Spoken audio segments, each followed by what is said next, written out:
Hey everyone, Professor Snart just checking in as we get really close to the end of our 1102 course. So I'm just looking at our due dates here. We're into Unit 10, so for Unit 9 you were just submitting a final essay topic. And again, I made comments or asked questions or suggestions and that kind of thing in the document if you sent a document, or in the little comment box if that's what you just typed your topic idea in. So be sure you look at those and follow up with me if you have other questions or kind of new ideas or rewording things or whatever the case might be. So now we're on to Unit 10, and as I'd mentioned previously, really 9, 10, 11 are kind of like steps in the whole writing process. So we follow due dates, but again, your topic might change a little bit. Unit 10 is really just honestly writing the paper, so there's nothing actually due except a very brief discussion board thing where you're posting your topic for others to see. So you're just working on draft and outline, and for many people the outline might be something that's a little new, not something you normally do as part of the writing process, but I highly recommend it. I mean, it's kind of required. Just because of the length of the essay, but really the number of sources we're dealing with. So trying to just write all that from your head directly onto the paper, it's really easy to get to be repetitive or to kind of miss things. But if you have that outline, it makes things so much easier. So in fact, adding a step to the writing process actually can cut down the amount of time it takes to write the final paper. So you're even though it feels like you're doing an extra thing, it's actually working potentially a lot more efficiently because you're not trying to sort of see the whole essay just in your mind and then get it onto paper or onto the computer. It's a lot easier to work from that outline where you have sort of your general thesis idea. Individual paragraphs will have like a topic sentence idea, obviously direct quotation from the primary text or texts that you're dealing with. Within those body paragraphs, where do the secondary sources fit? All of this is a lot easier to see in outline form. So Unit 10, which is due Thursday, is really just you working on the paper. The final paper itself, which is Unit 11. So Unit 11 asks you to peer exchange, really just to give some feedback to somebody in your peer group, and these are listed in Unit 11. Maybe get some feedback, maybe just basic typos or kind of quotes that seem in the wrong spot, or just minor things like that. Even if your peer editor is catching just a few of those, it's still worthwhile. So it's a good exercise. And then of course your final essay is submitted Saturday, June 26th, so absolutely no later than that. I just can't accept work beyond, that's the end of our course. So if you can submit it a bit earlier just to give yourself that cushion, certainly do so, but I just can't accept work later than that, so just be aware. And then the last thing that I wanted to say, and this always comes up with Death of a Salesman, is the idea of the theme of the American dream, quote unquote. And a number of people have proposed topics along these lines, and of course every other secondary source you look at will have something to do with the American dream.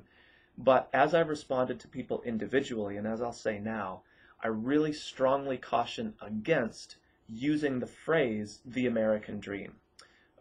So even if you've proposed that topic, really it doesn't mean revising the topic, because all I'm asking you to do is, instead of using that phrase, which has become really sort of cliched and almost empty, like it means sort of everything but nothing at the same time, to just be more specific. So often when we talk about Willie's idea of the American dream and his failure to live up to it, I'm not saying that you can't pursue that topic. I'm just saying don't use the phrase the American dream. Instead, substitute something much more concrete or specific. So what is it that Willie tries to live up to but can't? And so that might be, what are his ideas of success exactly? How does he define that? What does it mean to be, again, is he interested in money per se? Is he interested in just leaving a legacy for his sons, his name kind of living on? So you can see that within sort of this big phrase, the American dream, there's actually so many different things that you could say that using the phrase itself it's almost covers too much, and so it means so many different things to so many different people that it ends up being way too general or abstract for the kind of paper we're trying to write here. So if you've proposed a topic that involved the phrase, it's not that you can't pursue that sort of general idea, just don't use that phrase. Use something much more specific. In fact, the exercise of trying to revise the topic so that it doesn't use the phrase the American dream, you actually might find that you end up kind of questioning, well, what did I mean exactly by that? And that's exactly the question that you need to answer.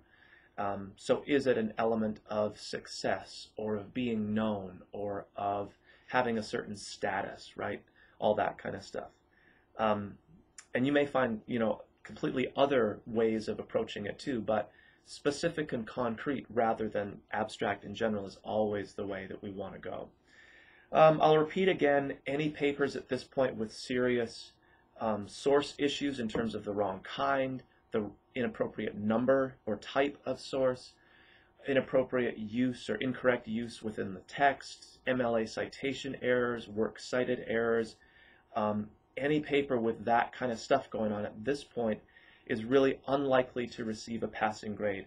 That element of the class, the sort of research part of it, is just so important at this point that if you're not getting it right, then you're not showing me that you've learned what we needed to learn in the class. So again, if you have specific questions, by all means be in touch. Don't hope to get it right and then find out after the fact that it was all screwed up and you failed the essay, you failed the class, just because of what could have been some fairly simple mistakes to correct. And obviously we've done this kind of stuff before for the previous essays and previous units, so if you've been making mistakes, I've corrected them, and be sure you sort of understand what that correction is and can now do it correctly yourself.